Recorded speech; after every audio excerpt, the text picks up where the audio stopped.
Hey everyone, welcome back to the Collector's Compass, the official podcast of Collectors MD, where we explore the intersection of collecting, mental wellness, and responsible engagement in the hobby.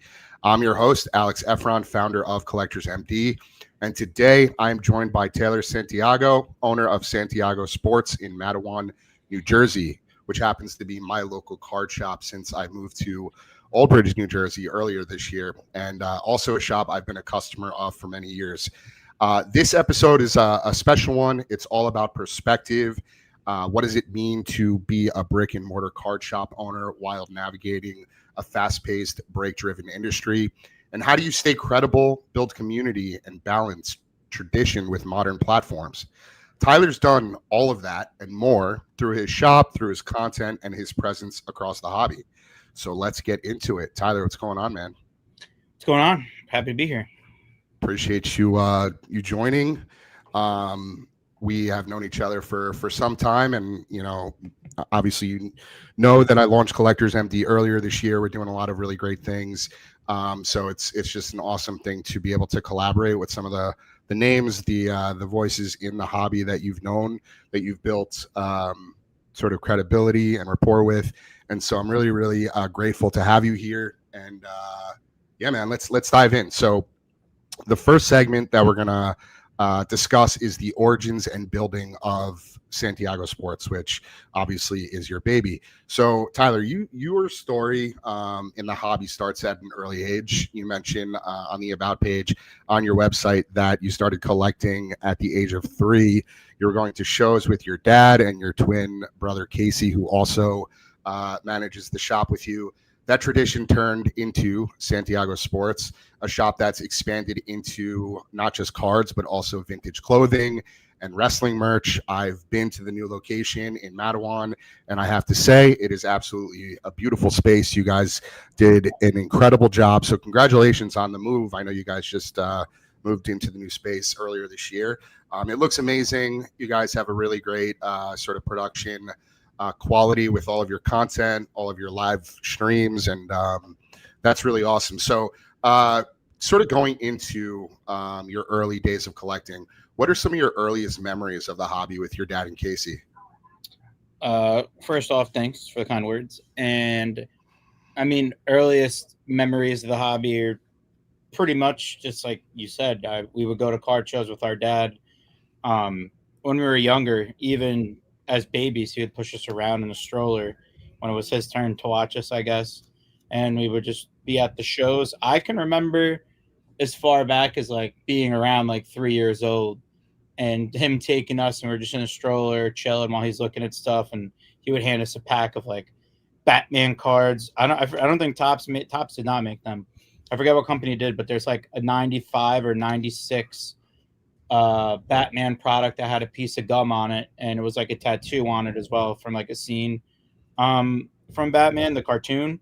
So those are like my first memories. And one of my other memories, 'cause I still have it, was a oversized, it wasn't Donruss Studio, but it was like Donruss 8x10 Barry Sanders card. It's like a headshot portrait, and I still have that. And I actually put it in, again, this is like close to 20 years ago that I put it in there, but it's in like a plaque, and I put it in there, and I know it's the first one because it was like beat up from me being a kid, like playing with it. So I still have that. Those are some of my first memories. Awesome. So at what point did you realize you wanted to go from being a collector to a shop owner? I've known from a young age. I mean, when I look back at like some of my old like journals or notebooks from like, elementary school, it'd be like, what do you want to do when you get older? I'd be like, I want to open a card shop. And then I'd draw like a picture of a building that said card shop on it. So that's always been the dream.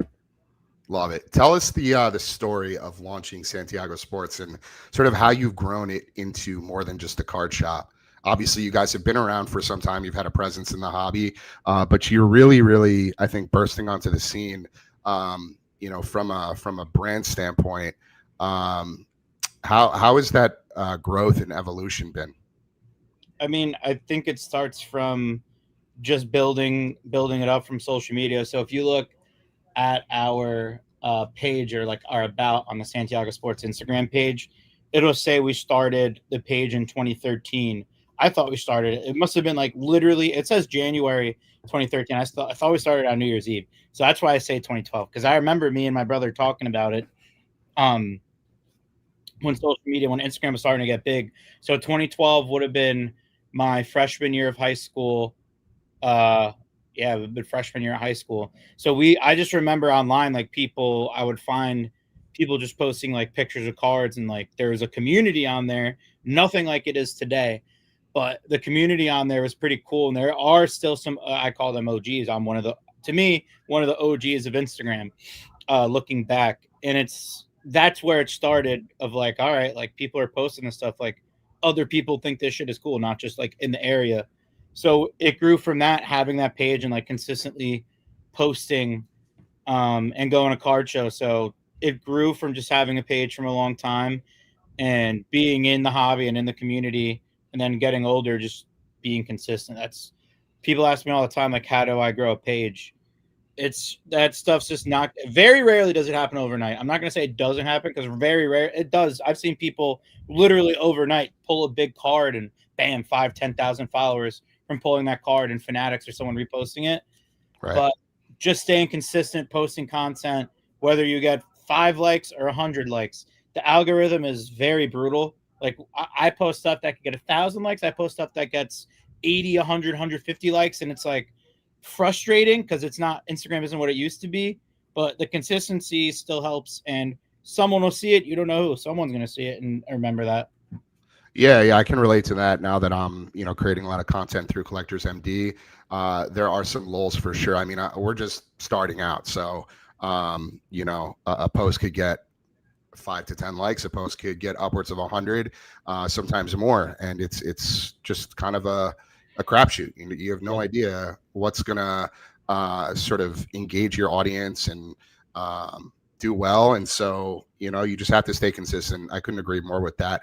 And I also think it's interesting that you bring up the fact that you're sort of an OG in the hobby as far as Instagram goes, especially because you and Casey are so young, compared to some of the other shop owners and names and voices in the hobby. We do have a handful of young entrepreneurial individuals who have really established themselves, but I think you guys are definitely in that group, or at least leaders in that group.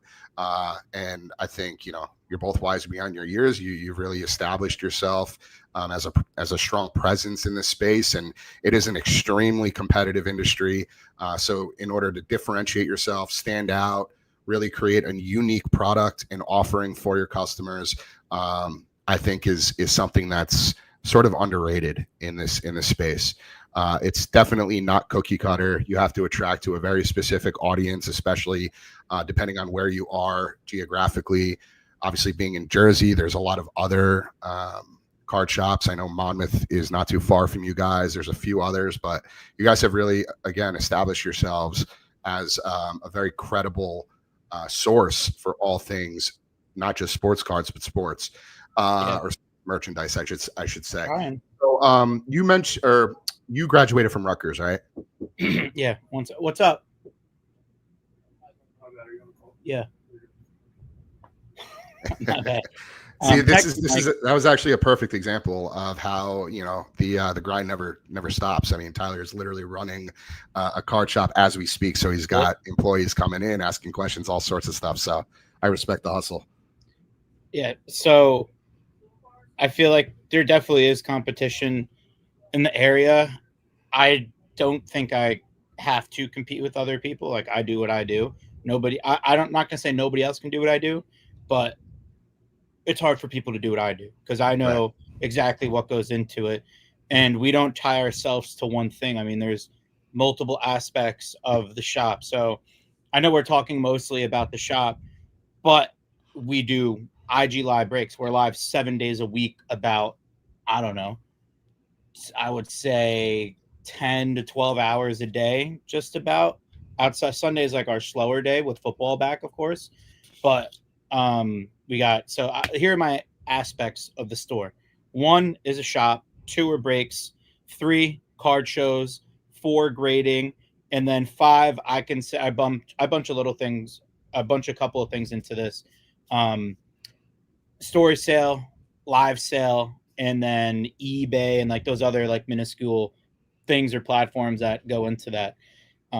Also, you could throw events in there too, because we have I used to do them once a month. I think we're gonna get back to that now that school started and fall's here.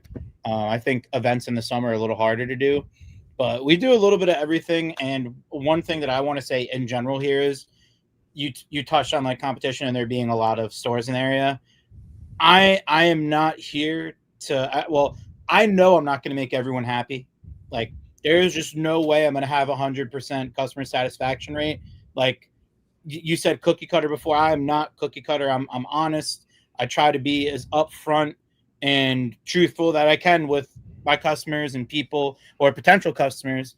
And I realize that that's not something you're going to get at any other card shop. And I want to be able to give that to people. But I also know that probably does drive some people away because I am who I am. And I'm not going to try and please everyone when I know it's hard to please everyone. So Right. I'll continue to take care of my community, my people, and the people that continue to support me because that's really all you can do at the end of the day. Yeah, no, I totally hear that, and I respect that. I respect, the authenticity. I think being yourself, especially in the space, is so incredibly important. Trying to mirror somebody else's style or approach, I don't think is really going to get you anywhere in this, not just this industry, but in life. You really just got to stick to your guns and focus on who you are as a person. I think you do a really good job of that. And so, okay, so you went to Rutgers, you studied communications and entrepreneurship, correct? Yep. Okay, so did that at all like help shape your approach to owning a business, branding, basically building a brand from the ground up? Definitely. So that's one thing I didn't even talk about. One of the other aspects of what I do is content. So whether it's the long form content we put out on YouTube or the short form stuff that also goes out on YouTube, Instagram, TikTok, or Facebook, that's another aspect, and that's where communication comes in place. I think people who aren't familiar with what communication is, it's not just talking to people. It's more so like media. To me, it's more of a media degree and how to edit videos, how to act on camera, how to write scripts, how to write a story. There's so many different things you could do in the world of communication when you go to school. But I did it one because I liked. I wouldn't say I loved it, but I liked doing it, and um, I enjoyed sports, and I think writing about. I was a great writer. I had my editor or my professor was the editor of Patch.com. So if anyone here is from New Jersey, go on Google and type in what's happening around me or what's the weather. You're gonna see Patch.com. You're gonna see Tom Davis, the editor. I think he's still there, but he even tried to hire me, and I was like, nah, no, not for me. It's fun, but not for me. So that stuff it helps shape a lot of what we do today. So I think a lot of that communications degree has ended up in my content. One, because I know exactly what I'm looking for and what goes into editing videos. I hated editing. That's why I pay people to do it because I hated it and it drove me nuts. Yeah. As far as like on camera stuff, I understand how a lot of that works and what shots we need to get or what people want to see. And as far as entrepreneurship, so entrepreneurship at Rutgers is like kind of a loophole of getting into the business school because Rutgers Business School is number one in the Northeast. It's an insane school, hard to get into. So I did entrepreneurship there, and I was in the business school taking the same classes that business majors were taking in some aspects as to what they needed for their degree. That helped me because I met some really cool professors and took some really cool classes that helped me realize the business side of that. So they kind of went hand in hand, my major and my minor, for sure. Awesome. Yeah, you don't hear it often that people take what they learn in school and apply it to their everyday life, especially in the world of sports and sports cards specifically. But that's great that you've been able to take some of what you learned and apply it to your day to day. And you mentioned you're a great writer. We publish daily content with Collectors MD. We have a series called The Daily Reflection. Maybe in the future, I may ask you to contribute to that. because I'd really love for you to share your perspective on some of these things. So we'll transition over to the next segment, which is the role of the LCS in today's hobby. And so in 2025, the industry is dominated by 24/7 streams, massive breakers, corporate platforms. But Santiago Sports has sort of leaned in a slightly different direction, right? You guys have really prioritized things like your Monday night Instagram singles.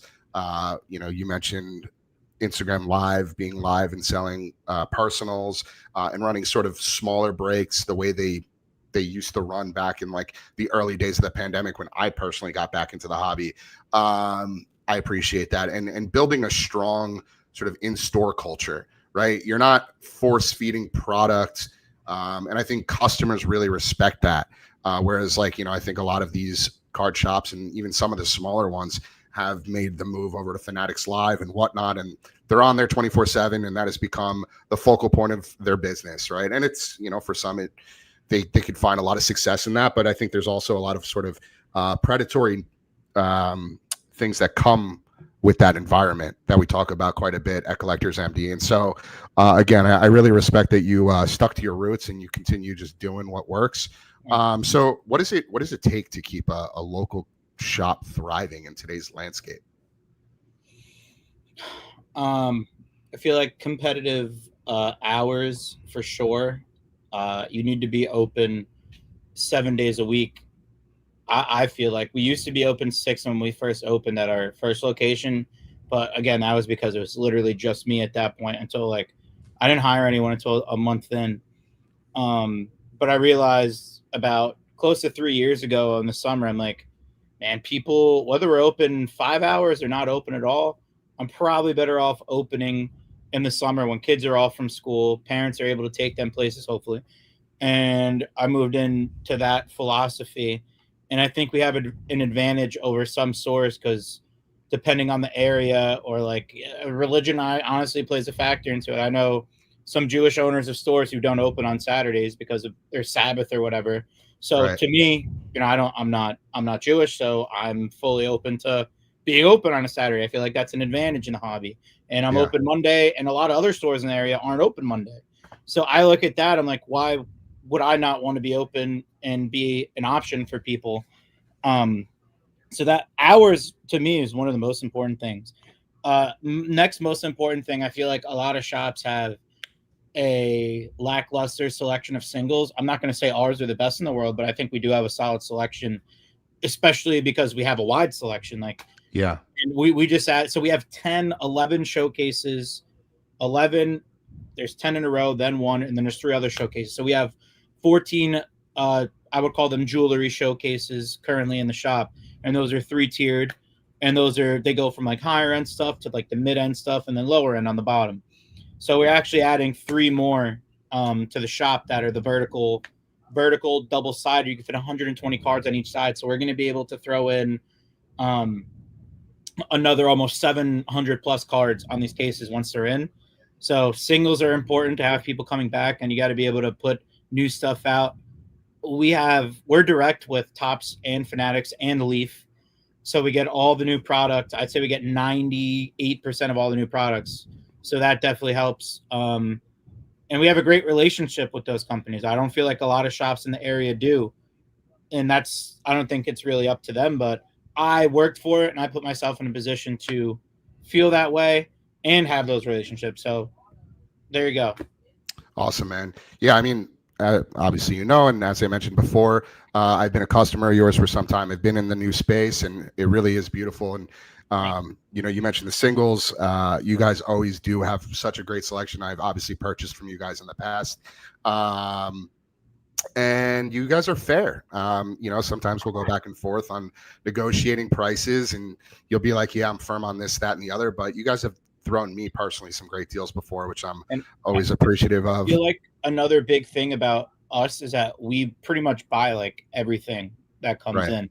I wouldn't say everything, but when I say everything, I mean like reasonable cards, like stuff that we can actually use. I say we buy probably 85-90% of what comes in, and I think we pay stronger than any shop in the area. I mean, you go to a gold and silver shop, you're not getting top market for gold or silver. Same thing at a card shop.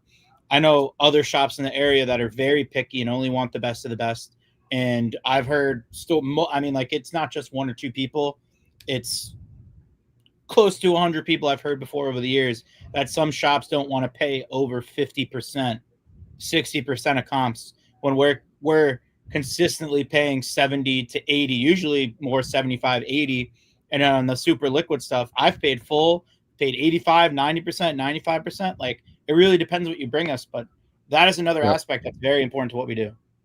Yeah, and I have your site up here. You guys obviously have an incredible amount of inventory. I mean, we're talking about like 40 plus pages of just vintage clothing. Where do you guys get these pieces from? I mean, you have a lot of stuff. I mean, this is like an Eli Manning jersey with a Reebok logo. So this jersey's like 20 plus years old. Like, it's just the stuff you pick up at like thrift shops, or like, do people bring the stuff in?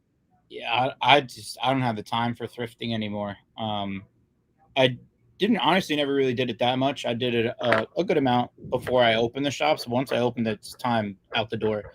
Um, some of this stuff is from before I opened the shop and was able to thrift, but a lot of it I bought a collection of vintage stuff again right before I opened 2019, 2020 from an older gentleman that just traveled and bought a bunch of t-shirts and jerseys. A lot of people do come in and sell us stuff. Same thing with the wrestling. We buy a lot of figures, a lot of t-shirts and vintage jerseys. Definitely do not pay us strong on that kind of stuff because that's not like our main focus at the shop. But I do buy it if it makes sense, and that's a better outlet for us to sell things online when it comes to the merch and stuff. But it is a cool to have in the shop. Awesome, man. And just plug your Instagram real quick. You guys are always buying. You're constantly just promoting your weekly singles, and you guys are always busy. It just seems like it's absolutely insane. I can't imagine how you navigate all of this.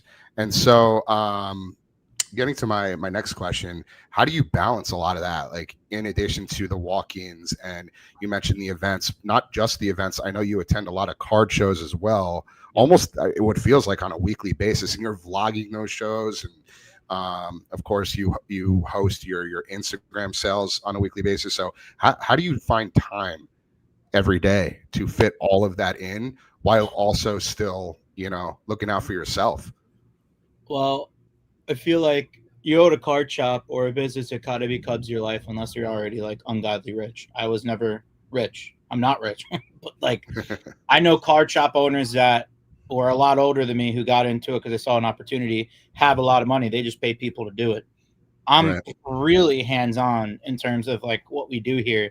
Like I have a finger on everything because it's just the way I am. It's how I like to run my business. And I feel like if I do go on trips or whatever to card shows, that's my vacation in a sense. Especially if I'm flying there. Um, I try to make a trip out of it too and, go to the card show, do some business. Right. Outside of like having time for whatever, like I enjoy being here. Like I don't really feel like it's work. Some days I may leave like an hour, 30 minutes, an hour early, but that's because I feel like what I needed to get done that day. And I have guys here that last hour of the day or whatever that can get shit done for me. Like I don't have to do everything. And I've been trying to tell myself, like, you have employees, you have these guys for a reason. Let them take the load off your shoulders. So trying to get a Right. little better at that. Yeah, I can only imagine what that must be like. But it's great to hear that you are able to sort of parlay your business travel with a little bit of vacation time. And obviously, you're very passionate about what you do. So if you love what you do, it's not necessarily work. And so I think that helps a lot too, I'm sure. Another question I had, on the front of Instagram. Why did you decide, I guess, to make the executive decision to stay Instagram first, and focus on the personals and the smaller breaks, instead of sort of pivoting and transitioning over to Whatnot or Fanatics Live? And I know you guys do have a presence on Fanatics Live, but it seems like Instagram is the top priority. Yeah, so we were in 2020 one of the bigger accounts on Whatnot when they were first up and coming. So we were getting really good fees. I forget exactly; it was probably around 5 or 6%. But then the fees went up, and we were doing it, and I was like, shit's not worth it because we're doing Instagram and we're killing it there. Like, why would I waste time here when I can make more money over there selling the same kind of stuff? Definitely more work on the back end, but totally worth it in my eyes. Because that time, that I feel like the only thing that I like better about Whatnot or Fanatics Live is the back end, the shipping. Like, they auto generate your labels, they print it out, you print it. The way we do it with Instagram, obviously, we got to like send pictures via DM. Like, you've gone through that process with us before. We send a picture of the label, send a picture of your cards, send you the tracking, and that's really it. So like manpower, definitely a little more on the back end to make sure everything's good. Kind of is what it is.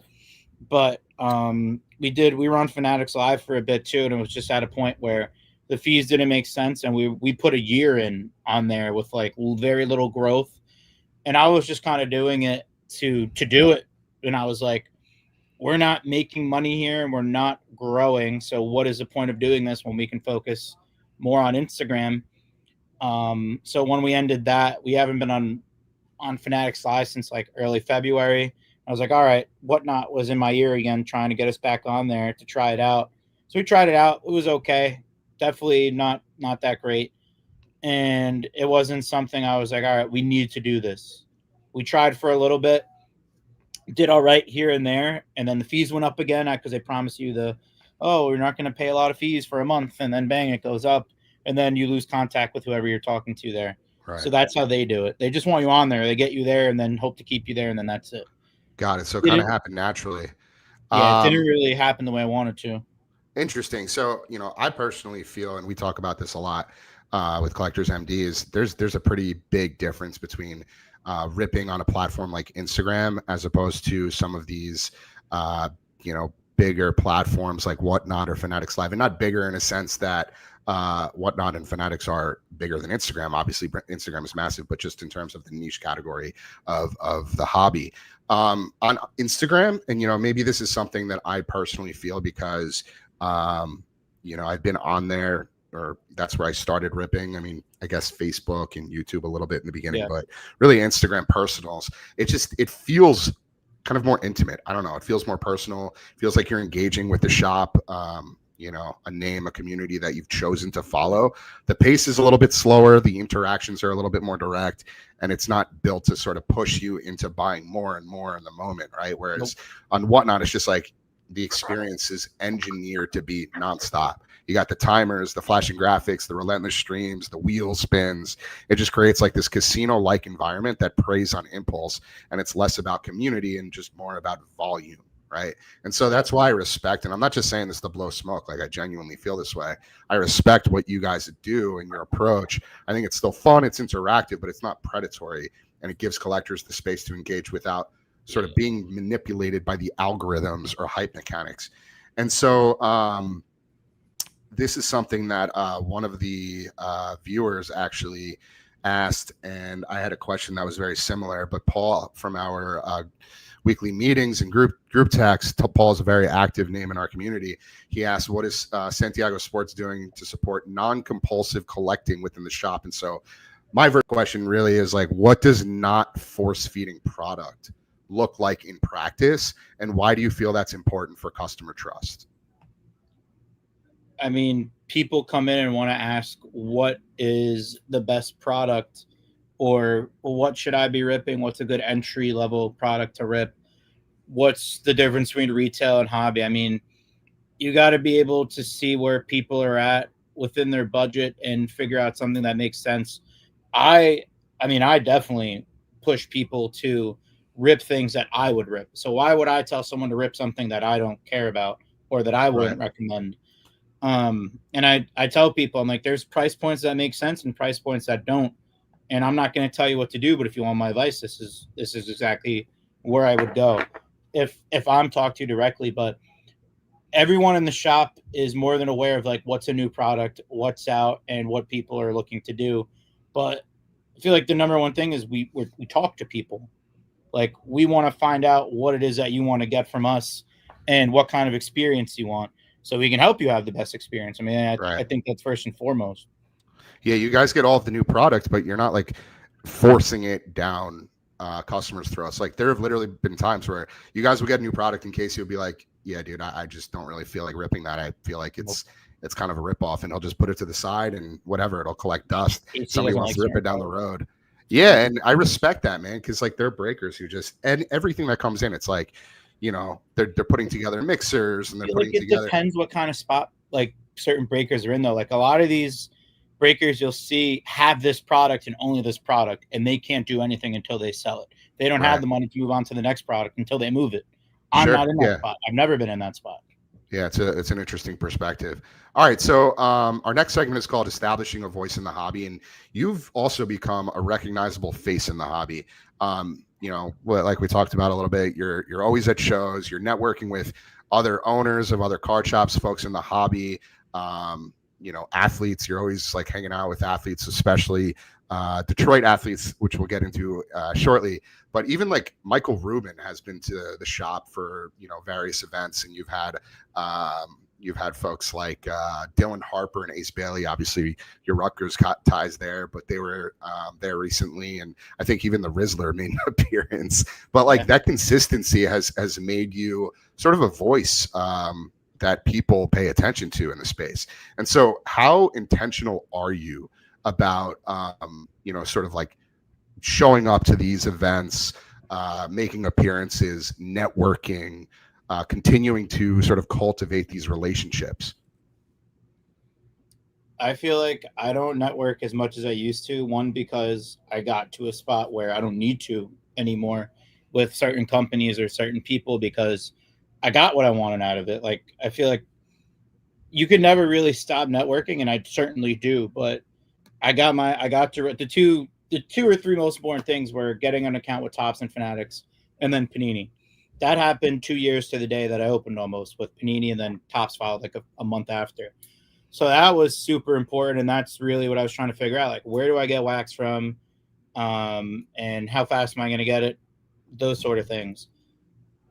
In terms of like, in terms of like what I do today, like I network with people I feel like we can connect, and I can help them and they can help me, whether it's doing an event, posting content that I feel like would help grow our brand or help grow their brand.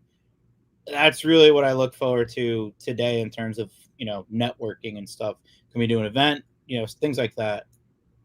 Awesome. And, you've obviously built a lot of relationships with athletes and industry leaders. Has that helped you grow your business? I feel like people like to see that we interact with those people, or those people interact with us. I think it's like a trust thing. People it's like that commercial that I hate seeing now. It's like Brees Hall and Malik Neighbors on that Cure auto insurance commercial. Like, I would never think they'd be on an auto insurance commercial, but here's Malik Neighbors and Brees Hall, like two of your favorite players. Could care less about the auto insurance, but those guys are on it. So people who may not be familiar with me see someone that they like affiliating with me. Bingo, there you go. Maybe I like that guy. Maybe I'll shoot him a follow. Right. It's all about credibility in the space, and especially in an industry where trust can be a little bit fragile at times. There's a lot of bad actors and folks that are just, they have bad intentions and don't want what's truly best for the end consumer. And so when you build that credibility with people that your customers might feel more comfortable with, I think that goes a long way. And so you've also built a huge following just by weaving in your Detroit sports fandom. For those of you watching who don't know, Tyler is a massive Detroit fan. Lions, Tigers, Pistons. He obviously has all of the jerseys behind him. He's always wearing a Detroit cap. But how did that become sort of part of your brand, and how have you brought so many Detroit fans into your community, even though you're based in Jersey? I think it was a couple weeks ago, maybe a month ago, you were on one of your single shows, and you said something like, we bring in so many Detroit fans, it's ridiculous. Like, people were asking about I don't know, Barry Sanders or whoever, and you're like, damn, it's like the demand for Detroit players is just ridiculous. And I think it's a little bit ironic because you're in Jersey, and I know your brother is a 49ers fan, and is your dad a Cincinnati fan? Is that? He is. Reds fan, Reds and Bengals. Yeah, so you guys are kind of covering a bunch of different geos, but curious, like, again, like how did that sort of come about, and how have you brought so many of these fans into your community? I feel like it's pretty simple. It's why wouldn't you want to support or be in the same places as someone who supports and roots for the same things as you? I think that's just like a fandom, and then there's a community within that fandom, and people like that. Like you have the same interests. Why wouldn't I want to do business with you or support you or whatever? I think that kind of goes hand in hand. I think it's funny because people ask me all the time, like, "Oh, your store's not in Detroit?" No, like I'm from New Jersey. Yeah, they I just just assume, right? picked pain and misery from a young age. It's really it. I think Yeah, it helps a ton because I've always thought about doing more content oriented with just literally talking about the teams that doesn't have much to do with the hobby. But with the content I already do, it's like, man, it really is a lot of work, and I'm sure you're starting to see it. Like putting out content, consistency is hard. Like that is the hardest thing about putting out content. So yeah, I couldn't agree more. And I also, similar to you, chose a team when I was a young kid. I grew up watching them, but it was because I had a cousin whose grandfather, other side of the family, was from or relocated to Miami, and so or Florida, and so we grew up watching the Dolphins, and it has been nothing but misery ever since. Fortunately, I did graduate from Penn State, so they have been my sort of number one priority as it pertains to football for the last 14 years or so. Actually longer than that. I was a freshman there in 2008, so figure like 16, 17 years. But anyway, I digress. I want to segue into sort of speaking of brand. Let's talk a little bit about content creation, because I feel like that's, again, been a huge part of how you've grown. So one thing that really stands out about you and Santiago Sports is your content, which we've already sort of touched on, but I want to unpack that a little bit deeper. So you're not just selling, you're also kind of telling stories. I mean, between the Instagram lives and then the YouTube vlogs, which I think are really key. You guys post on TikTok too, right? yeah, everything that we post on Instagram, because they're owned by the same people, goes to Facebook. Post on TikTok, YouTube, obviously long form Yeah. content, and YouTube Shorts. Right. So it's syndicated across all these different platforms. And I think your personality just obviously shines through. And you've built sort of a brand within a brand, right? You've built the Tyler Santiago brand within the Santiago Sports brand. So when did you realize content creation had to be part of the business? Well, my first vlogs or whatever, I think, are from 2020 when we first like kind of opened. I think I was doing a little bit before we even opened. I never did it to make money because I knew I wasn't going to make money from it. I make a little bit from every video, like anywhere from 50. Like I think the most I ever made on a video is like $500, and that doesn't even cost to cover to make the fucking video. So Right. it is what it is. But I do it not because I like it, not because of the money, but because of like there's not really a residual effect from it. Like I don't know who's gonna watch these videos. I don't know who's gonna see it, but it creates brand recognition. People see my face, people see my logo, people see me, and they want to make a deal with me at a show because they saw my content. They saw that I'm easy to deal with in most people's eyes. Some people who don't agree, it's up to you. But they see me make these deals and they want to make a deal with me because I'm easy to work with, or I pay stronger on certain stuff, or they just want to meet me, or whatever the hell it is.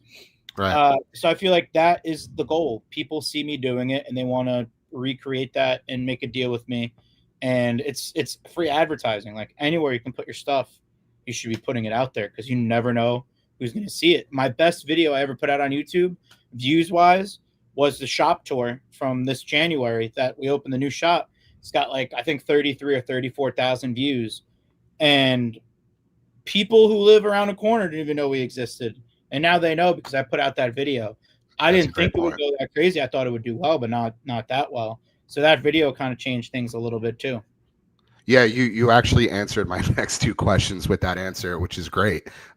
Which was like, how has content helped you expand beyond Matawan, New Jersey, and reach a national audience? And that's exactly it. You put out content, you put your name and likeness out there, and you attract people from all over. And we live in a day and age now where you can consume content, but also transact with a local card shop wherever you are, whether that be through Instagram, your website, other channels. I mean, it's pretty amazing.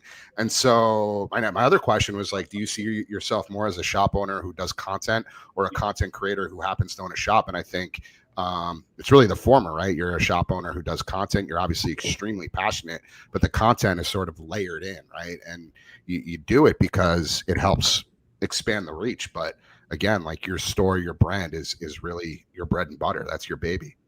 Yeah, I mean, I love what I do, and I I eat I eat like I eat this stuff up. Like I collect, like this is all my stuff behind me. I could probably open another store with all the stuff that I keep from my collection, and that's one of the things we're gonna do. I'm gonna put out a PC, couple of locked up PC cases on the walls, just so I can actually show some of my Showcase, stuff. yeah. That's kind of the goal there. Like I love this stuff, man. That's awesome, man. Do you keep most of your PC stuff in the shop, or do you bring any of it home?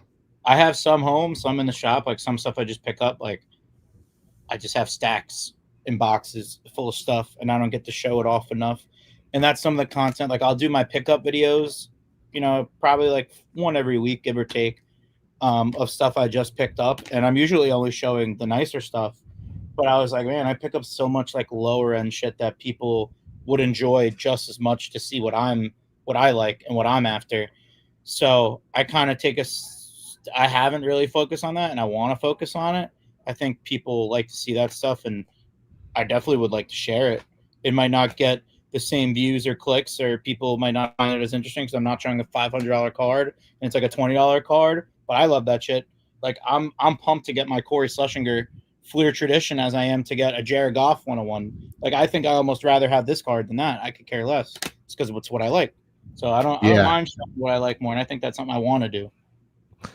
Yeah, I love that you said that, because one thing that we talk about a lot at Collectors MD is collecting with intention, buying what you like, not what other people like, or what's hyped, or what the market is telling you to like, or to buy, right? You buy for your own, within your own boundaries, within your own budget, but for your, joy of collecting, not just because it's a hot name or a hot product or hot item.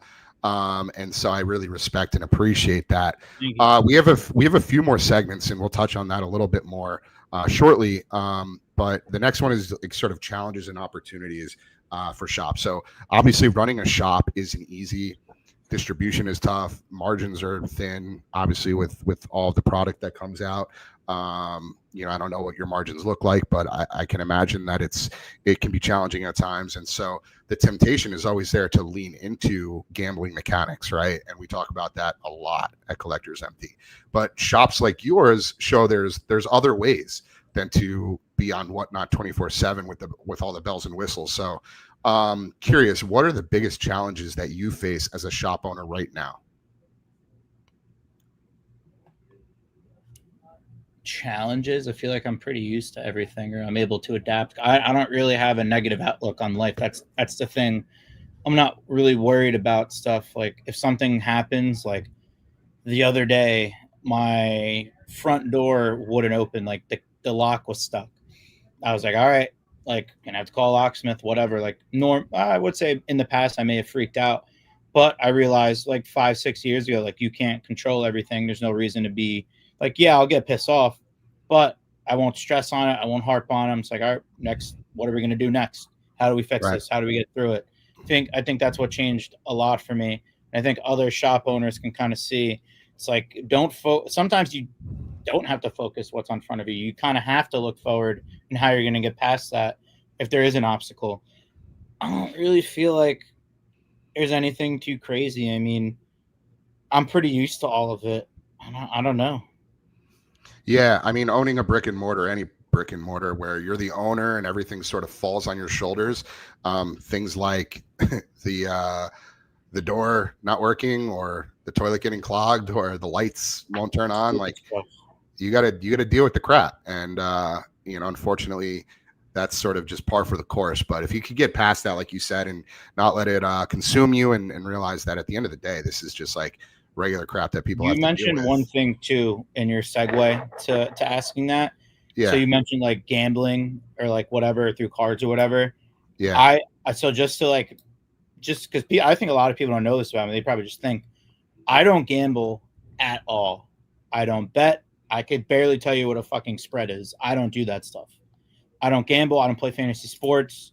The only time I'll ever bet is when I want to shut up like a Yankees fan. I'm like, all right, we're down 5. We're gonna come back in this game. $100 right now. Like I like to bet to shut people up. That's really it. When they Interesting. like piss me off. That's Interesting. really that's about it.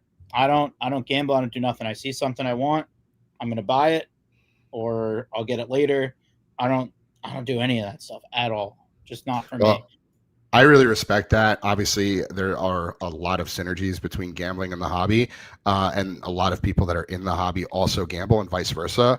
And sometimes it's subtle, but at its core, gambling and ripping packs share the same psychological mechanics. That's sort of what Collectors MD is founded upon. Both are built on chase-based outcomes with low probability of hitting big, winning big, and a much higher probability of disappointment. So That's that why we structure, like that's why we like to like so we do repacks and we've done them before, but we brought them back over this past year or so. That's why right, when we do repacks, like you talked about the odds or whatever, right, we build them to where we know exactly what like we'll show the chasers and we know what the floor is. So there's never going to be a ceiling without a floor. I mean, that's just how it is. I exactly. would say the way that we put ours together is there's a usually between a 30 and a 40%, sometimes 45, sometimes the low is going to be 30, but a 30 to 45% chance of making your money back or better, which is odds that you don't find in wax. If you can name one product where you're going to get guaranteed at worst 30% of your value back, that just doesn't exist. And I feel like that's one thing that I like offering to where people who do want to get that like adrenaline rush of pulling a card. You also know how many packs are out there. So we start with 100 packs. Your odds are pretty. If there's 30 to 45 good cards in there, where are you finding those odds in terms of Right. getting your money back or better, or hitting a card that's 7x what you put in, or at Yeah. worst getting 20% back? That's how Yeah. I look at it, and that's how I like putting it out there. But like people are never going to be happy either. But you simply cannot have that floor without, or have that ceiling without having that floor. There can't be $700 cards in every $100 pack. It's just not how it works. So I wanted Right. to say that Right. 'cause I heard you say that before. No, I appreciate you saying that. I really respect the fact that you don't gamble, or when you do, it's just to shut people up. I love that. I mean, Literally. that's the Jersey in you coming out. I mean, we tend to be very stubborn, and it's like if you don't mess with us, then take a hike. Anyway, yeah, like what I really respect is that not for nothing, like, and I say this respectfully to other break shops and other shop owners who run the massive repacks on whatnot and such, but you're not hitting your customers over the head with like $2,000 spots in a break where there's only like 10 repacks, but there are 30 spots of 20 people who are paying upwards of 2 to 3 grand per spot are walking home with nothing. I mean, that's absurd to me. I mean, that's as degenerate as it gets in the hobby as it's compared to gambling. And this whole structure, it's conditioned or it conditions the brain to chase this dopamine rush. That's something we talk about a lot, which is basically like the temporary high you feel when you rip a pack, or you spin a wheel for a team in a whatnot break. And so again, just to sort of put a bow on that, the hobby has adopted so many things from the gambling world's playbook, and the difference is just in framing. Gambling is regulated and is labeled as such, while the hobby is marketed as fun or community, but there is no regulation and there are no guardrails.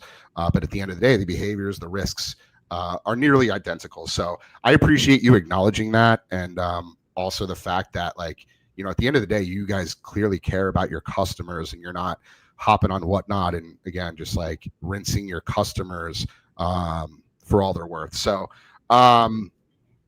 yeah, man. So how do you sort of balance that entertainment component of breaks versus the exploitation that can come with breaks, right? So like, for instance, Casey is trying to fill a break, and it's been like maybe a couple hours or a day, and it's coming down to the wire, and like, how do you sort of find that balance without being like overly pushy or like exploiting people's time or finances, right?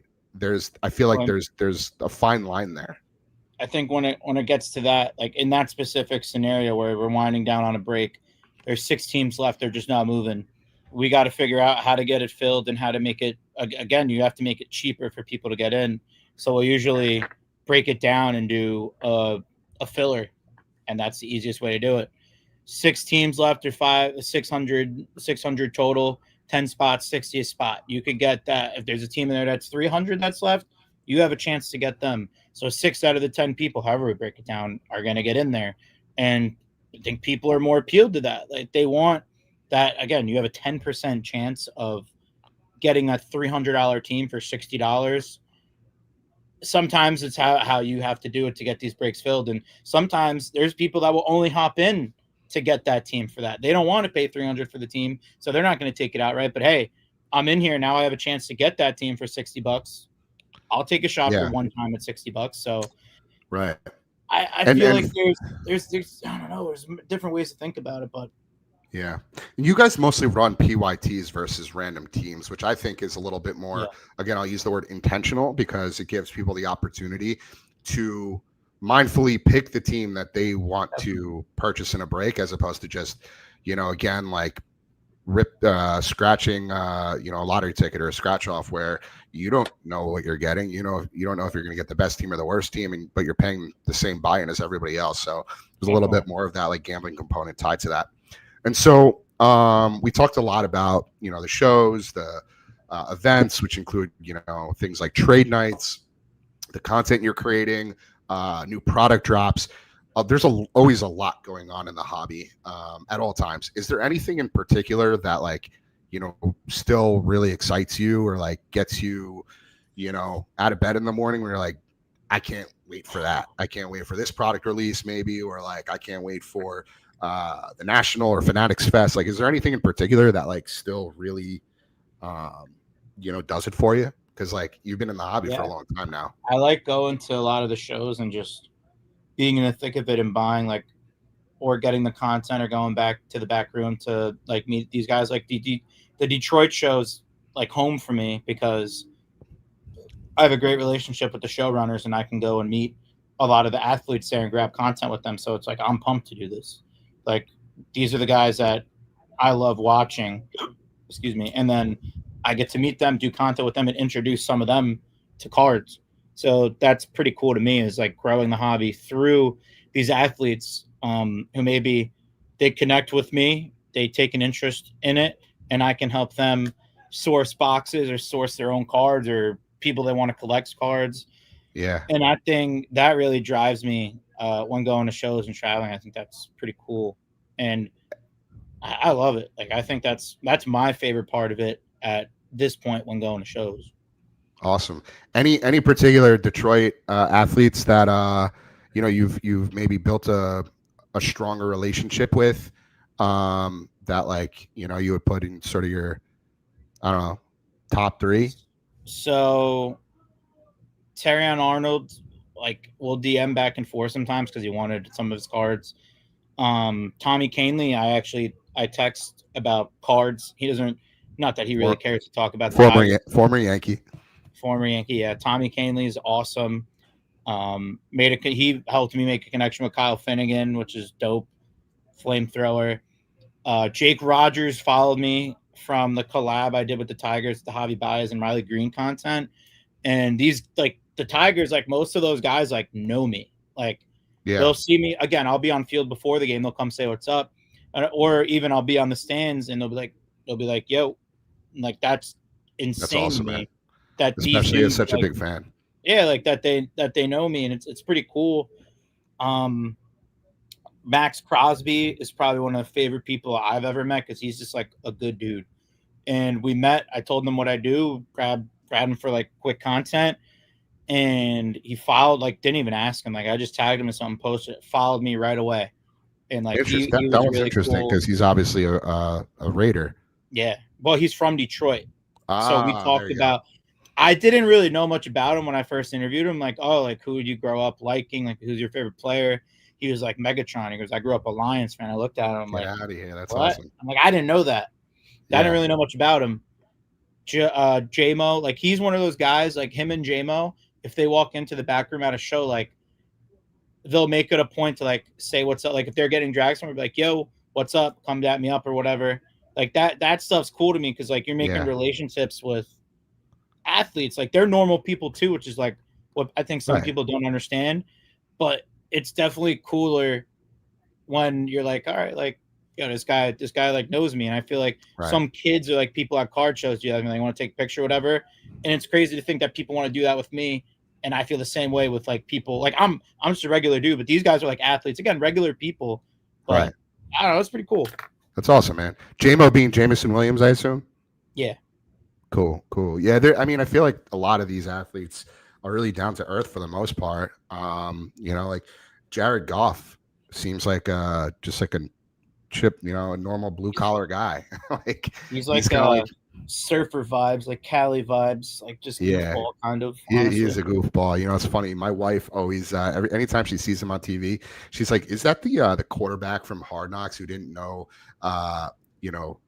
which direction the sun rose or the sunset?" Because there was this like infamous clip from Hard Knocks back when he was like a rookie on the Rams, where he didn't know if the sun rose from the east or the west. But anyway, I digress there.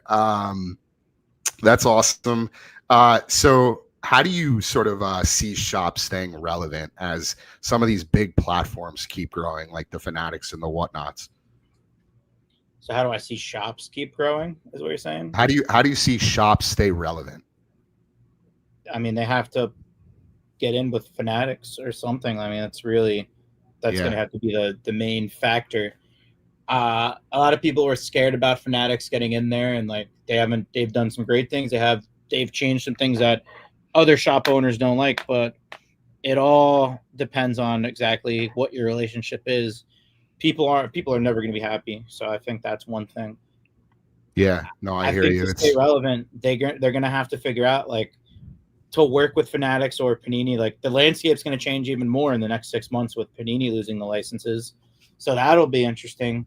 And I think people really need to get thinking about how else, like, you can't just rely on wax. You got to get singles. You got to Yeah. be able to sell other stuff other than wax. Like if you're relying on that, then you're doing it wrong. Yeah.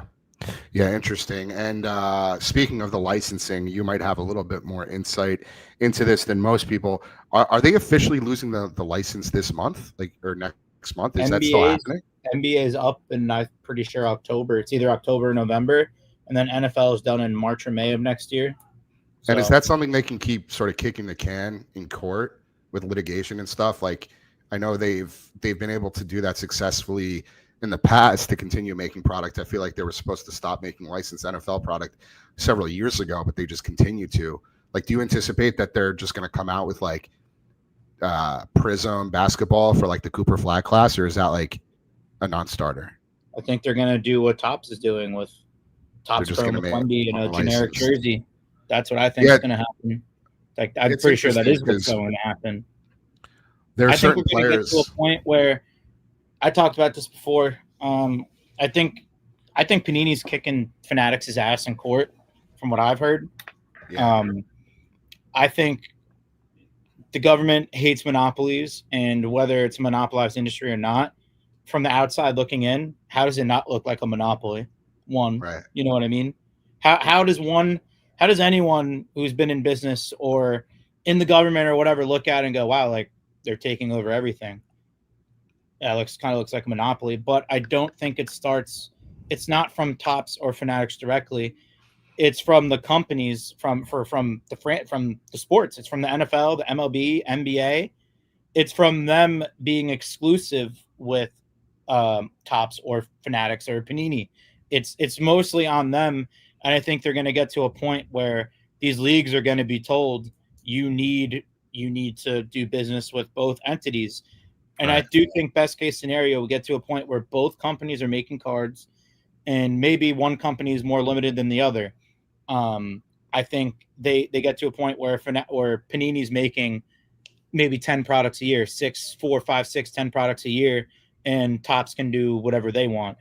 Right. I think that's best case scenario, and that's what I would like to see to happen. I think it's good. I don't think it's really like they'll see it as competition, but I don't. I think in the end, if they care about their customers, which is what they fucking preach, that it's good for the hobby and good for the consumers to have these options and all these products.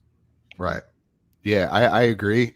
And it's interesting too because like Panini, when they lost their not their MLB license, because I don't even know if they ever had an MLB license, but when they No. lost their MLBPA license, the Players Association, they were no longer able to make current players within their unlicensed product, and so they started to gear towards the prospects and the legends, right? But then over the last couple of years, it seems like they're bringing in more and more rookies. Some of these rookies that are becoming veterans, they're still keeping in the product. For instance, like Bobby Witt and Aaron Judge are like always in Panini product, or even like your boy Colt Keith. He's got like second year cards and like Prism Baseball. Like they kind of just, I don't know. There's like a fine line there. And then on the other side of the coin, a lot of these unlicensed cards tend to have like logo patches, right? You have like an unlicensed Pirates card where on the actual card the player's hat is blank or his jersey's blank, but then the patch is like a giant pirate logo. It's like what, like such a head scratcher. And I know that there's a lot of nuances with them owning licensed for like maybe the memorabilia, which is separate from the Players Association or the league. So there's like some loophole there, but the whole thing is just so confusing, right? And then like Topps making product with the current football or last year's football class, but leaving out Penix and JJ because they're Panini exclusive, but then Panini doesn't leave out Caleb, Jaden, Drake May, or Bo Nix, even though they're Topps Fanatics exclusive. The whole thing just doesn't make sense. Yeah. But hopefully, in the end, they figure it out in court, and they create a solution that benefits the consumer. And hopefully, in that process, maybe the court can figure out how to regulate this hobby a little bit. And we won't dive too deep into that. That's something we talk about a lot. But we are coming up on our last segment here, and I appreciate you, Tyler, for taking the full hour here. It really means a lot. So we'll wrap up shortly, but I do want to talk a little bit about personal perspective and philosophy. And so I used to personally rip heavy, like not just with you guys, but with other card shops. I spent a ton of money with Jaspys and Blez, and even like join breaks with Backyard on whatnot. And so I've personally pivoted into what we like to call collecting with intention. Ever since I started Collectors MD, I've scaled back on the personals and the breaks, which we call collecting with intention. It's just being more thoughtful and mindful about our purchasing decisions, not just falling into every single marketing trap or joining every single break or having to rip every single product. So I'm curious how you think about sort of the balance between sort of mindless and endless ripping as opposed to what we call intentional collecting. What keeps you motivated day to day? Or what keeps you motivated to keep doing what you're doing day to day? I mean, I just love doing it. Like I don't see myself doing anything else.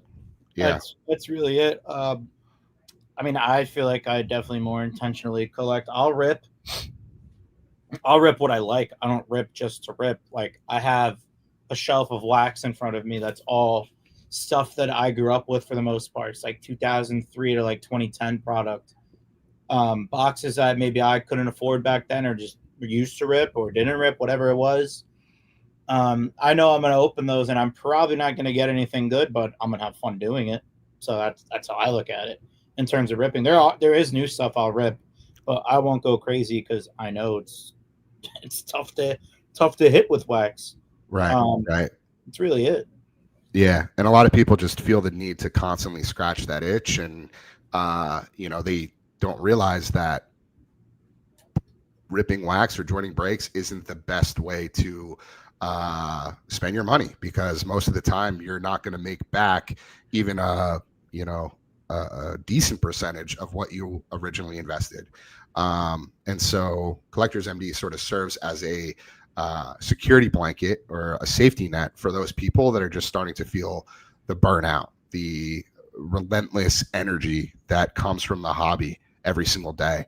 And unlike gambling or casinos or sports books, there are no guardrails. You can't self-exclude. You can't put yourself in a cool-off period. You can't set deposit limits.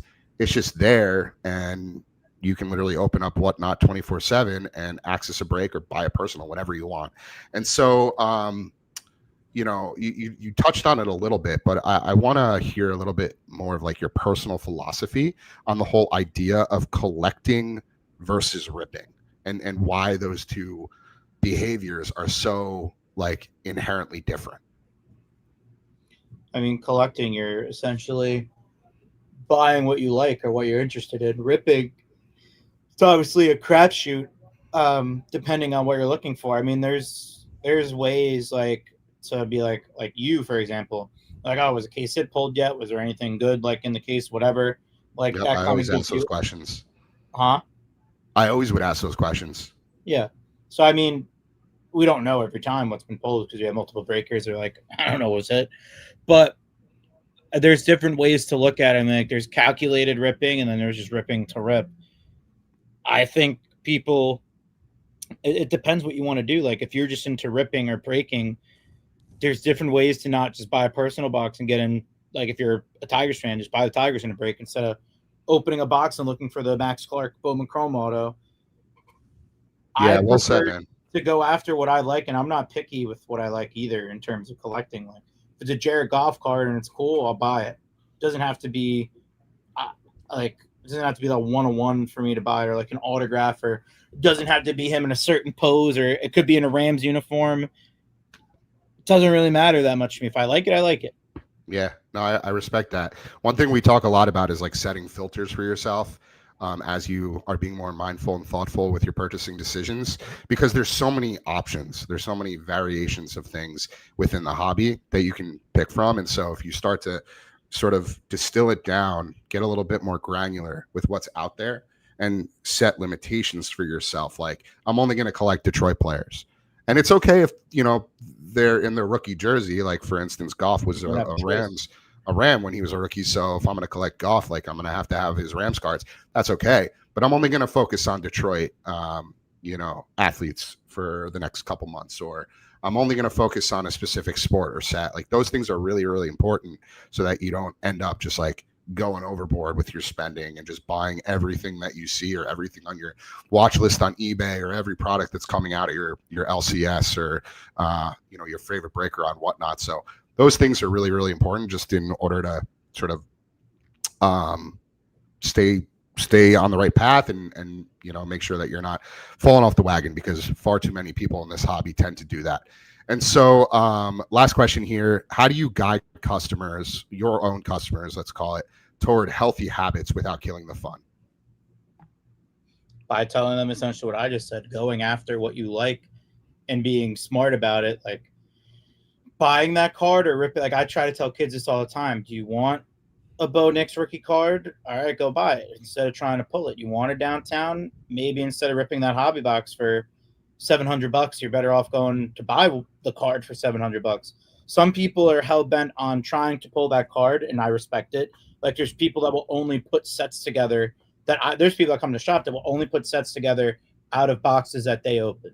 So they don't want to Right. put a top set together, 1 to 700, unless they've pulled that card in a box. And again, that's maybe again, it takes time to find that stuff.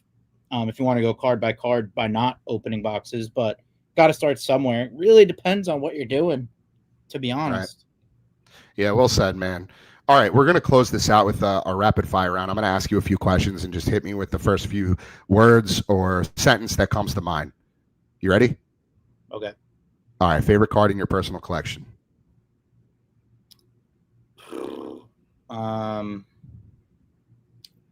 Just sentimental wise, where is he? Fleer Maximum Corey Schlesinger, 2002 card. Nothing crazy. Just Wow. just a card that I remember being one of my first cards that I really liked. That's awesome. Like an obscure piece, but that's all about, again, Yeah, collecting with what I like. intention. Yeah. Favorite Detroit athlete? You get like just in general, like just athlete in general, Yeah. or by sport. It doesn't matter. Any athlete, former, current. I gotta go Corey Schlesinger, I guess. Wow. Okay. Favorite non-Detroit athlete?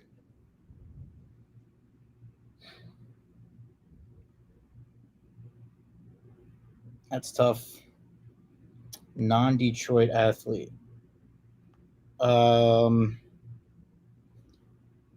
let's go with. I mean, Jim Tomey's up there for sure.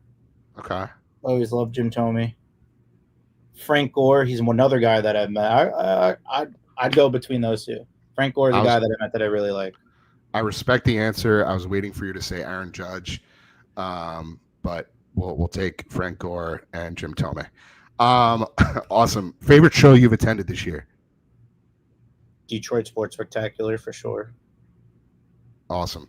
Most underrated set for new collectors? In what sport? In general, like that's tough. I'll just go Let's with call it. baseball. Yeah, let's call it baseball. I personally love Topps Pristine. That is definitely a higher end one. But Pristine. Do they still make that? yeah, Topps Pristine, they make it. They've been making it since 2022. Interesting. Again, Topps Pristine. 23, 24. No, actually, it's since 23, 23, 24, 25.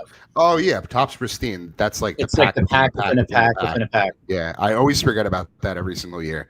But for entry level, it's definitely different. I don't know. I think some of the Bowman megas that come out, I forget which Bowman Chrome people usually love the megas. Yeah. But Bowman's usually not as popular. Bowman Blasters were solid. I'd say stuff like that because you get the best of both worlds, with, or three worlds, current guys, rookies, and prospects. Right, and you get you get pretty much guaranteed numbered parallels. Not always, but it's almost like a mini hobby box, and they're relatively inexpensive. Good answer, or good answers. A card you regret letting go of?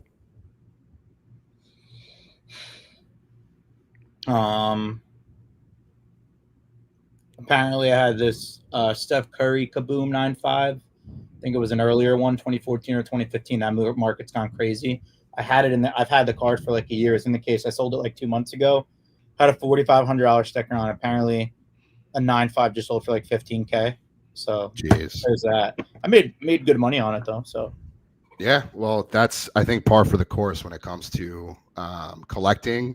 You know, it's virtually impossible to keep everything, and we're all eventually going to let go of pieces that might be sentimental or might, you know, double, triple, even 10x in value down the road. You know, you can't predict the future, just like anything else. So I think you just have to roll with the punches and just, you know, appreciate what you have. It's okay to let go of pieces. It's okay to miss pieces, but what's important is appreciating what you have, which I know you do, and I respect. So last question here. One piece of advice to give collectors who are just getting started in the hobby. Best piece of advice. Yeah. Buy what you like. Point blank. I think buying what you like and getting a taste of what it's like to rip wax too definitely helps. Like it could be a blaster box or a pack. I think getting the taste of both worlds definitely would help. Love it. Perfect answer. All right, Tyler, this has been awesome, man. Love what you're doing, what you're building with Santiago Sports, being community first, credible, authentic, all things we talked about. You know, I truly, genuinely believe this when I say it. Shops like yours keep the hobby grounded, and that's just so important. So if any of our listeners, any of you guys want to connect with Tyler, you can check out at Santiago_sports_ on Instagram, YouTube, TikTok, Twitter, or you can stop by their shop. I believe the new address, and correct me if I'm wrong, is 419 Route 34 in Matawan, New Jersey. Did I get that right, Tyler? 419 Route 34. Awesome. And Tyler's Instagram handle is at Tyler_Santiago_. Did I get that right too? Yep, That is perfect. Awesome. You got it all down. Man. And as always, if you or someone you know is struggling with compulsive collecting or overspending, you can join our Collectors MD peer support group meetings every Wednesday night at 8 p.m. Eastern, 5 p.m. Pacific. Our next meeting will be this evening, September 24th at 8 p.m. Eastern, 5 p.m. Pacific. They're free, they're confidential, and they're open to anyone. Thank you for tuning in. And remember, collect with intention, not compulsion. We'll see you next time.